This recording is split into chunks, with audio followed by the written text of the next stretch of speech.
First at 5. From the University of Florida's College of Journalism and Communications, you're watching WUFT News.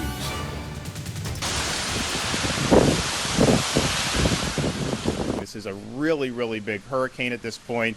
The diameter, the width of it's about 500 miles wide. So if you look at the cone and if you look at where they have the landfall going, I think the landfall is still Levy County. The impacts are going to be much broader than that.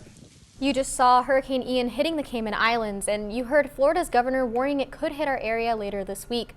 I'm Amy Galo. And I'm Emily Palazzotto. To get the latest look at where Ian is heading, we turn to UF forecaster Mariana Larsen. Right now, we are tracking Hurricane Ian as it passes through the Caribbean and approaches Florida. It is expected to hit Cuba on Tuesday as a Category 3 and move up into our area.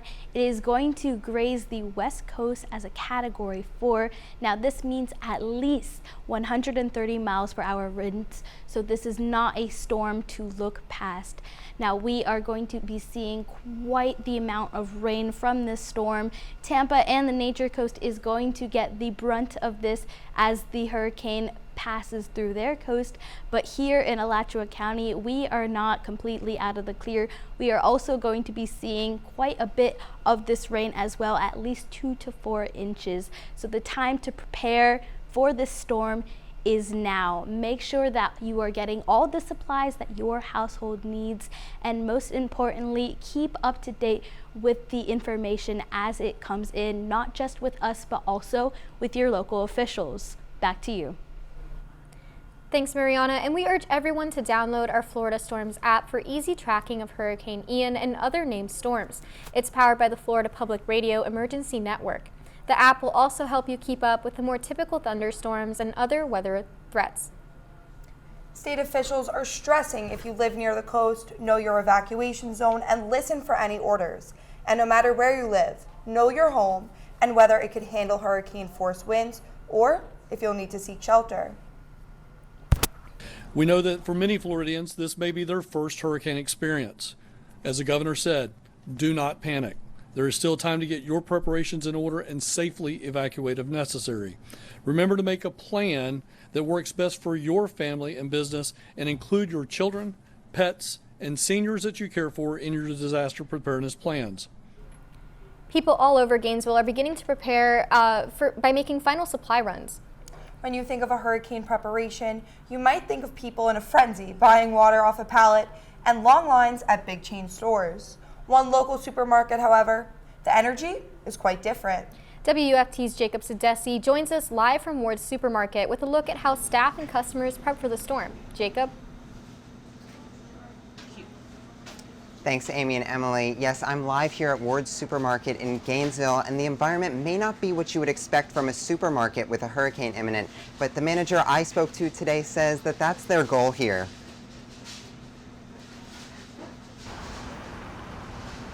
From Irma to Ian, Ward's Supermarket in Gainesville understands hurricane season. Years ago, we bought a large generator that generates power for the store in case the electric goes down. So we will be open here even if the General Electric goes down. Ward's natural food manager Russ Welker hopes the generator keeps the store open through the storm. We're fully stocked now, and up until Wednesday we'll be ready for our customers. We have a full store right now. 5 years ago, Hurricane Irma caused a food frenzy here. Business got very brisk before the hurricane. People were stocking up on dry goods heavily, but it was no problem. Everybody was calm, and there was plenty of food for everybody. Non-perishable goods are always the customers' go-to. Canned goods are the most popular thing because they don't need refrigeration. We have pallets of water that we store in the back. Planning leads to preparedness, and that's just one more element he believes helps the community remain safe. Among the most popular non-perishable goods here are beans and rice like I have here, and even some kinds of granola. Now, Welker told me today that their last shipment is expected on Wednesday, so if you haven't started preparing, now might be the time because time is running out. But for now, reporting live from Ward's Supermarket in Gainesville, Jacob Sedesse, WUFT News. Back to you. As Hurricane Ian nears, price gouging laws are in effect for all of Florida. The laws were activated following the state of emergency declared by Governor Ron DeSantis on Saturday. It prevents people from renting, selling, and leasing essentials and housing for an unreasonable price. If prices are significantly higher than last month, then it is considered a price gouge. The laws cover necessary supplies for storm events like food, water, ice, gas, and lumber. Alachua County Emergency Management Assistant Director David Peaton says residents should stay informed by monitoring their website. Best thing to do is to make sure that you're signed up to get emergency alerts so that if we do have new information that comes out, you could text the word Alachua to 888-777 to get put on those alerts. Peaton says currently there are no reports of price gouging in Alachua County. If you see evidence of price gouging, report any information to the Attorney General's office. 3 million people living in Tampa Bay area will watch to see how close Hurricane Ian might come. Locals are filling their gas tanks, boarding up their windows, and buying out bottled water as they brace themselves for potential impacts. They're also filling sandbags in hopes that they will prevent some of the flooding. The Florida Department of Transportation suspended tolls in the Tampa Bay area this morning, which includes bridges such as the Pinellas Bayway, Sunshine Skyway, and the I-4 connector.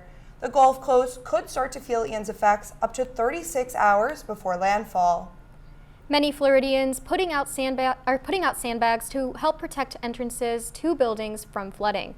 Many local governments help enable and prep this work. This is a look at one location operating today in Sarasota. Some places limit the number of bags you can pick up. Other locations are self-service.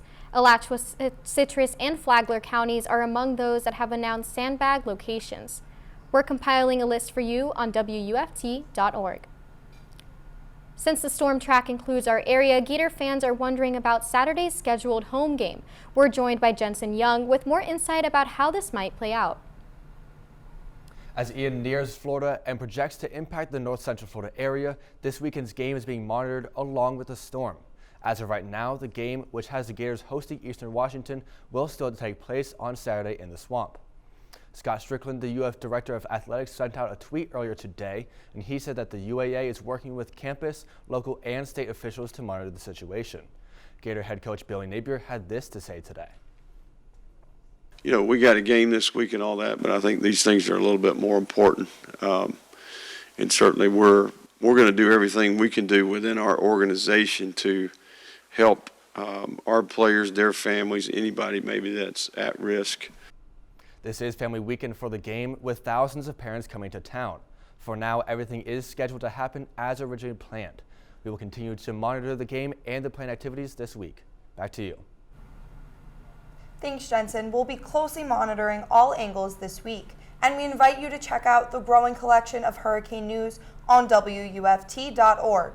Right now, you could see our list of what to have in your hurricane kit. You'll also get plenty of hurricane news this week on WUFT-FM. Just tune your radio to 89.1 FM. Still to come here on WUFT News, first at 5. What was looking to be the final January 6th hearing before the election might not be the last after all. We'll get the latest from Washington.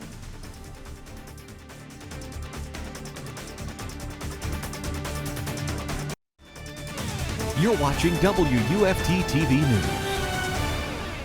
This week, the January 6th committee will hold another public hearing. NBC's Alice Barr reports from Washington on what to expect. January 6th committee prepares for its first hearing in 2 months. A former committee staffer and ex-Republican congressman lobbing a new allegation. You get a real aha moment when you see that the White House switchboard had connected to a rioter's phone while it's happening. Denver Riggleman revealing someone in the Trump White House called a rioter at the Capitol while it was under siege. It's not clear who placed the call, and committee members are downplaying its importance, stressing Riggleman had only limited knowledge of the investigation. I can't say anything specific about that particular call, but we are aware of it. And we're aware of lots of contacts between people in the White House and different people that were involved. Wednesday's investigative hearing could be the committee's last, members promising it will be sweeping. It will tell the story about a key element of Donald Trump's plot to overturn the election. Pressing questions remain, including whether the committee will speak to former Vice President Mike Pence and whether they'll make criminal referrals. It's not clear whether they'll finish their work before the fast-approaching midterm elections. Committee Vice Chair Liz Cheney, a Republican and fierce Trump critic who lost her primary, vowing she'll fight to keep former President Trump from a second term. I'm going to make sure Donald Trump, I'm going to do everything I can to make sure he's not the nominee. And if he is the nominee, I won't be a Republican. Cheney saying she would campaign for Democrats to stop GOP candidates who promote election lies. In Washington, Alice Barr, NBC News. Protesters gathered outside of the White House Saturday, showing their unity with women's rights protests in Iran. Protesters at the White House were calling for the overthrow of Iran's clerical leaders. This comes after the death of 22-year-old Mahsa Amini, who died in the custody of Iran's, quote, morality police. Amini was arrested for improperly wearing her headscarf, violating Iran's strict codes. Her death has provoked anger over restrictions of personal freedom. And it is a test of the international community to stand with the people of Iran. Our message to the White House is to stand with the people of Iran, reject the Iranian regime, and recognize the Iranian people's rights to overthrow this regime. The U.S. Treasury Department is sanctioning 7 Iranians for suppressing peaceful protests. Russian President Vladimir Putin has granted Russian citizenship to former NSA contractor Edward Snowden. This according to an official decree published by the Russian government. The decision comes just days after Russia started staging votes to annex occupied parts of Ukraine. Snowden was accused of espionage in 2013 for leaking information on American intelligence to the media. He faces a prison sentence in the U.S., but has been living in exile in Moscow. Now on a more local note, we continue to track Hurricane Ian. Mariana, Larsen, what can we expect? The 5 p.m. advisory for Hurricane Ian just came out. Stay tuned with me and I'll tell you exactly what you need to know.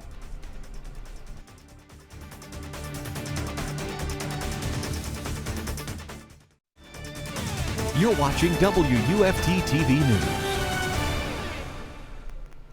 Right now, parts of our state are already being affected by Hurricane Ian. You can see that moisture and those rains starting to impact the area, and it is only going to continue to move northward. Let's take a look at our area right now, looking completely different. Very dry out there. Some may say that this is the calm before the storm, because it definitely is not going to stay like this for the rest of the week. Let's take a look at our latest track update on Hurricane Ian. We just got the 5 p.m. advisory and it has shifted eastward, heading directly towards north central Florida right now. The storm has decreased to a Category 3 by the time it hits us, so it is going to weaken just a little bit, but it is still nothing to joke about because it is still going to be at least 100-mile-an-hour winds by the time it reaches us. It is going to weaken into a tropical storm as it moves further inland, but this is still going to bring heavy rains and strong winds as well. Let's take a look at our spaghetti plot. As you can see, the storm is very uncertain as to where it's going to go right now. This is because we have forces in our upper atmosphere pulling it both to the east and to the west, so it is unsure exactly where this storm is going to head up, but what is certain is the amount of rainfall that we are going to be getting in our area. We are going to see at least 2 to 4 inches of rain in Alachua County. Tampa and the Nature Coast is going to be getting the most of this rain, but all across north central Florida, we are going to see heavy impacts and strong winds as well. So now is the time to start preparing for the storm, and I cannot stress this enough. Make sure that you have everything you need. That goes from batteries to waters to canned foods, and make sure that you have an evacuation plan just in case you need one. Make sure you are listening to your local officials and also to us for the latest updates. Now let's take a look at more local weather, starting off with the weather for tonight. We are going to see lows in the lower 70s. It is going to be mostly cloudy, but we aren't going to see much rain for tonight. However, for tomorrow, we do have a chance for some scattered showers. We are going to start the morning off with some cooler temperatures in the 70s, but as the sun comes out, we are going to see temperatures back in those 80s again, staying in the mid 80s throughout the day, and we are going to get some chances for some showers as Hurricane Ian continues to come closer towards us. Here's a look at your 6-day outlook. Temperatures are going to decrease as Hurricane Ian approaches, but by the time it passes us, we are going to see a rise in those temperatures again, although we are going to have those showers sticking around. Back to you. Florida football is set to return to action on Saturday against Eastern Washington. And if Hurricane Ian doesn't change those plans, they'll look to bounce back from a loss to Tennessee on Saturday. Coming up in sports, what the Gators head football coach says changed with his quarterback heading into that game. We'll be right back.